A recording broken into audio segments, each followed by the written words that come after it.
بسم اللہ الرحمن الرحیم۔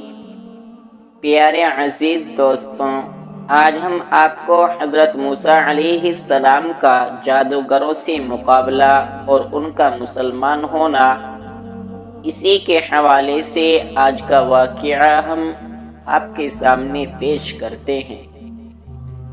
لیکن اس سے پہلے اگر آپ نے ابھی تک پیچھے کا واقعہ نہیں سنا تو اسے ضرور سنیں تاکہ آپ کو آگے کا واقعہ سمجھ آ سکے۔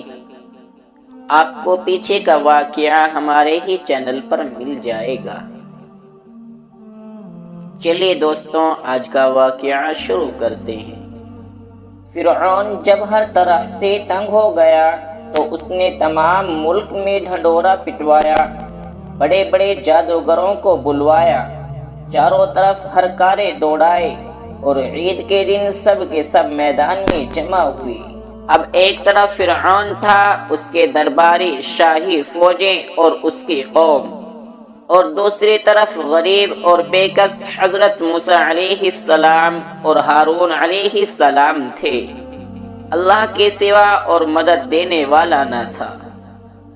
جادوگروں نے نظر بندی کر کے اپنی رسیاں اور لاٹھیاں ڈالیں اور دیکھنے والوں کو ایسا معلوم ہوا کہ وہ سانپ دوڑ رہے ہیں۔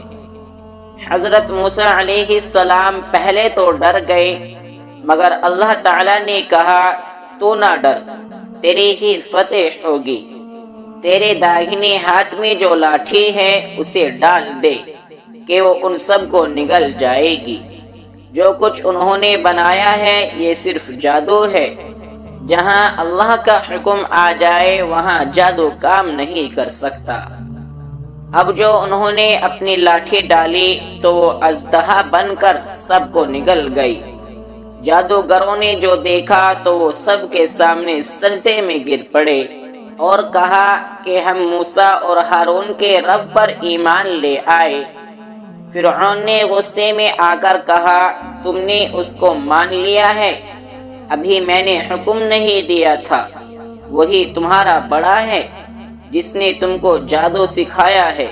تم سب نے مل کر یہ شرارت کی ہے، تم سب کے ہاتھ اور پاؤں کاٹ ڈالوں گا اور پھر سب کو سولے پر چڑھا دوں گا۔ مگر ان جادوگروں پر دھمکی کا کچھ اثر نہ ہوا۔ انہوں نے کہا ہمیں کچھ پرواہ نہیں، ہمیں اپنے رب کے پاس جانا ہے اور تو بس اسی زندگی تک چل سکتا ہے۔ جو کچھ تجھے کرنا ہے کر لے، اے ہمارے پالنے والے، ہم تجھ پر ایمان لے آئے ہیں۔ جب ہم پر مصیبتیں آئیں تو ہمیں صبر دینا اور دنیا سے مسلمان ہی اٹھانا۔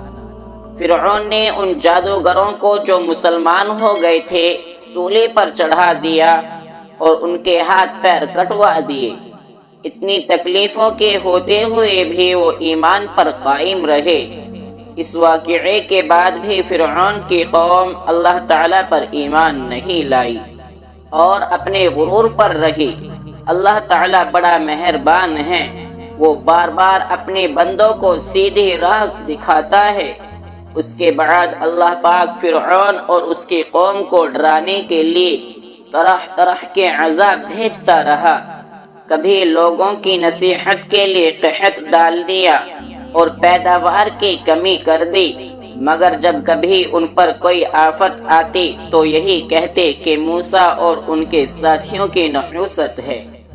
پھر اور زیادہ سمجھانے کے لیے ان پر وبا، ٹڈیاں، جوئیں، میںڈک اور خون کی نشانیاں بھیجی، مگر جب کبھی ان پر کوئی عذاب آتا تو حضرت موسیٰ علیہ السلام سے کہتے کہ آپ ہمارے لیے دعا کریں، اگر عذاب ٹل گیا تو ہم ضرور مسلمان ہو جائیں گے۔ مگر ان کی حالت یہ تھی کہ ادھر عذاب ٹلا اور ادھر وہ اپنے اقرار سے پھر گئے۔ جب ان کی حد ہو گئی تو اللہ کے حکم سے حضرت موسیٰ علیہ السلام اپنی تمام قوم کو لے کر وہاں سے راتوں رات نکل کھڑے ہوئے۔ فرعون نے بھی شرارت اور ظلم سے ان کا پیچھا کیا اور صبح ہوتے ہی ان کو سمندر کے قریب جا لیا۔ موسیٰ علیہ السلام کے ساتھی چلائے کہ ہم پکڑے گئے۔ آپ نے فرمایا ہرگز نہیں، میرے ساتھ میرا رب ہے، وہ مجھے راستہ بتا دے گا۔ اللہ کی نعمتیں۔ غرض اللہ تعالیٰ نے بنی اسرائیل کو صحیح سالم سمندر کے پار اتار دیا، مگر جب فرعون اور اس کے لشکروں نے ظلم اور شرارت کے لیے ان کا پیچھا کیا تو دیکھتے ہی دیکھتے سب غرق ہو گئے، اور یوں اللہ نے ان کو باغوں، چشموں اور عالی شان محلوں سے نکالا، اور پھر ان ظالموں پر نہ آسمان رویا اور نہ زمین، اور بنی اسرائیل کو ان چیزوں کا مالک بنا دیا اس لیے کہ وہ صبر کرتے تھے۔ سمندر سے پار ہو کر یہ لوگ مصر کے ریگستانوں میں سفر کر رہے تھے۔ اللہ تعالیٰ نے انہیں دھوپ کی تکلیف سے بچانے کے لیے ان پر ابر کا سایہ کر دیا، اور ان کے کھانے کے واسطے من و سلوہ بھیج دیے۔ ان کو 12 قبیلوں میں تقسیم کر دیا، اور ہر ایک کے لیے پانی کا ایک چشمہ مقرر کر دیا، مگر زیادہ دیر تک وہ ان چیزوں پر صبر نہ کر سکے، اور گیہوں اور ساگ، ککڑیوں، لہسن مسور اور پیاز کی خواہش کی۔ حضرت موسیٰ علیہ السلام نے مجبوراً انہیں شہر جانے کی اجازت دے دی۔ حضرت موسیٰ علیہ السلام طور پر گئے کہ اللہ تعالیٰ سے تورات حاصل کری۔ ان کی غیر حاضری میں ان کی قوم نے سونے چاندی کا ایک بچھڑا بنا لیا اور اسے پوجنا شروع کر دیا۔ حضرت ہارون علیہ السلام نے انہیں بہتر سمجھایا، مگر وہ نہ مانے۔ آخر تنگ آ کر وہ چپ ہو گئے کہ کہیں ان میں سے زیادہ اختلاف نہ ہو جائے۔ طور سے واپس آ کر آپ نے ان لوگوں کو بتایا کہ تم نے بہت برا کیا۔ سب نے اپنے گناہوں کا اقرار کیا اور آئندہ کے لیے توبہ کی۔ بنو اسرائیل کی سرکشی۔ ایک مرتبہ بنی اسرائیل نے حضرت موسیٰ علیہ السلام سے کہا کہ ہم آپ کی کوئی بات نہ مانیں گے جب تک ہم اپنی آنکھوں سے اللہ تعالیٰ کو نہ دیکھ لیں۔ اس کام کے لیے انہوں نے اپنی قوم میں سے 70 آدمی چن لیے اور مقررہ جگہ پر پہنچ گئے۔ یہاں بجلی کی کڑک نے ان کو آ لیا اور وہ بے ہوش ہو کر گر پڑے۔ اس کے بعد اللہ نے ان کو زندہ کر دیا کہ پھر ایسی بات زبان سے نہ نکالے۔ قوم کی بزدلی اور نافرمانی۔ آپ نے قوم سے فرمایا کہ اللہ تعالیٰ نے تم میں نبی پیدا کیے اور تمہیں آزاد کیا، اب تم ہمت کر کے ملک شام پر حملہ کرو، اللہ تمہیں ضرور کامیاب کرے گا، اور اگر بزدلی سے کام لیا تو ضرور نقصان اٹھاؤ گے۔ مگر ان لوگوں نے صاف انکار کر دیا اور کہا وہاں کے رہنے والے بڑے بہادر اور جواں مرد ہیں، اور اگر وہ اپنے آپ اس ملک کو خالی کر دیں تو ہم ضرور اس ملک پر قبضہ کر لیں گے، ورنہ آپ جانیں اور آپ کا خدا، ہم تو یہاں سے 1 انچ آگے نہیں بڑھیں گے۔ آپ ان کا جواب سن کر بہت ناراض ہوئے اور دعا کی، اے میرے پروردگار، مجھے اور میرے بھائی کو ان نافرمانوں سے الگ کر دے۔